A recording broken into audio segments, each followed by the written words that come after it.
Hi കൂട്ടുകാരെ, ഇന്ന് നമ്മളിപ്പോൾ രാവിലത്തെ ഡ്യൂട്ടിയിൽ ഇറങ്ങിയിരിക്കുകയാണ്. അപ്പോൾ ഇന്ന് രാവിലെ എന്ന് വെച്ചാൽ നമുക്കിന്ന് പരീക്ഷ തീരുന്ന ദിവസമായിരുന്നു. അപ്പോൾ എല്ലാവരും ഇന്ന് റെഡിയാണ്. എല്ലാവർക്കും ഇന്ന് എക്സാം ഉണ്ട്. ഇന്ന് ഉച്ചയോടും കൂടി ഇന്നത്തെ ഈ വർഷത്തെ പരീക്ഷ തീരും. പിന്നെ 2 മാസം ലീവാണ്. അപ്പോൾ നമ്മളിങ്ങനെ അപ്പോൾ വണ്ടിയിൽ ഇപ്പം സായിയും ചിന്നയും ആരോഗ്യം മാത്രമേ ഉള്ളൂ. ബാക്കിയുള്ള കുട്ടികൾ നമ്മളിങ്ങനെ എടുക്കണം. അത്ര അപ്പുറത്ത് പുതിയൊരു വഴി പോകുമ്പോൾ ഇങ്ങനെ ഓരോരോ കുട്ടികളെ കൂട്ടിയിട്ട് പോകാൻ. രാവിലെ നല്ലൊരു മഴക്കാറെല്ലാം ഉണ്ട് കേട്ടോ. പക്ഷെ മഴയൊന്നും പെയ്തില്ല, നല്ലൊരു മഴക്കാറുണ്ട്. രാവിലെ ആകുമ്പോൾ ഇവരെല്ലാവരും വരുമ്പോൾ അല്ലാതൊരു മൂഡിലായിരുന്നു. ആരും പരസ്പരം മിണ്ടൂല, ഇങ്ങനെ ഒരു മൂഡ് ഓഫ് ആയിട്ടിരിക്കുക രാവിലെ സ്കൂളിൽ പോകുമ്പോൾ. അങ്ങനെ നമ്മളിപ്പോൾ കാട്ടാമ്പള്ളി പാലം കഴിഞ്ഞിട്ട് കാട്ടാമ്പള്ളി കുന്ന് കയറുന്ന കുന്നിലുള്ള റോഡായത്. എല്ലാവരും ഒരു മൂഡ് ഓഫാണ്. രാവിലത്തെ ആ ഒരു മൂഡ് തന്നെ ഒരു വല്ലാതൊരു മൂഡാണ്.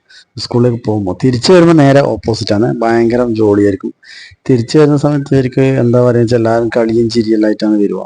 പക്ഷെ അങ്ങോട്ട് പോകുമ്പോൾ എല്ലാവരും ഒരു മൂഡ് ഓഫിലായിരിക്കും. ആരും പരസ്പരം മുഖത്ത് നോക്കൂല, മിണ്ടൂല, ഇങ്ങനെ ആ ഒരു സ്റ്റൈലിലാണ് ഉണ്ടാവും എല്ലാവരും. ഇപ്പോൾ ബാക്കിയുള്ള എല്ലാവരെയും കൂട്ടി ഇപ്പോൾ വണ്ടി അടച്ചു ആൾക്കാരായി. നമ്മുടെ കുട്ടികളെല്ലാം വന്നു. ഇനി കുറച്ച് ആൾക്കാർ പിന്നെ വലിയ കുട്ടികൾ വന്നു കഴിഞ്ഞാൽ പിന്നെ അങ്ങോട്ടും ഇങ്ങോട്ടും പറയും, സംസാരിക്കുകയും ചെയ്യും. പക്ഷെ എന്നാൽ ആ ജോലിയും വൈകുന്നേരം ആകുമ്പോൾ പാട്ട് പാടലും ഇതെല്ലാം ഉണ്ടാവും. അങ്ങനെ ഓരോരോ കുട്ടികളെ കൂട്ടിയിട്ട് വരുന്ന അങ്ങനെ ഇവിടുന്ന് ഇപ്പോൾ ധ്യാൻദേവനെ അവരെയും കൂട്ടി നമ്മൾ പോകുന്നു. അങ്ങനെ നമ്മുടെ സ്കൂളിൻ്റെ ത്തേക്ക് പോയിക്കൊണ്ട് നമ്മളിപ്പം കടലായി അമ്പലത്തിൻ്റെ പരിസരത്താണ് ഉള്ളത്. ഈ നേരെ കാണുന്നത് കടലായി അമ്പലം. ആൽമരെല്ലാം നല്ല എന്താ പൊട്ടിയ പഴയ ഇലയെല്ലാം പോയി തീരൾ വന്ന് പുതിയ ഇലയിൽ ഇങ്ങനെ നിൽക്കുക. നല്ല രസമാണ് ഇപ്പോൾ കാണാൻ വേണ്ടിയിട്ട്. ഇങ്ങനെ കടലായി അമ്പലത്തിൻ്റെ റോഡ് വഴി താഴോട്ട് ഇറങ്ങും. നമുക്ക് ഇവിടെ ഒരു കുട്ടിയുണ്ട് കേട്ടോ, താഴത്തെ ഇവിടെ ഒരു കുട്ടിയുണ്ട്. റോട്ടുമ്പിൽ വന്ന് നിൽക്കുന്നുണ്ട്. ഇവൻ ദ്രുപദ് വന്ന് റോഡിൽ നിൽക്കുന്നുണ്ട്.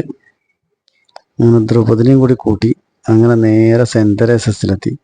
സെൻറ്റ് തെരേസസിലാണ് ചിന്നാപ്പിലും പഠിക്കുന്നത്. പക്ഷെ എല്ലാവരും അവിടെ ഇറക്കി. അവരങ്ങനെ എക്സാമിന് ക്ലാസ്സിലേക്ക് പോയി. എല്ലാവരും വളരെ ഹാപ്പി ആയിട്ട് സ്കൂളിലേക്ക് പോയി.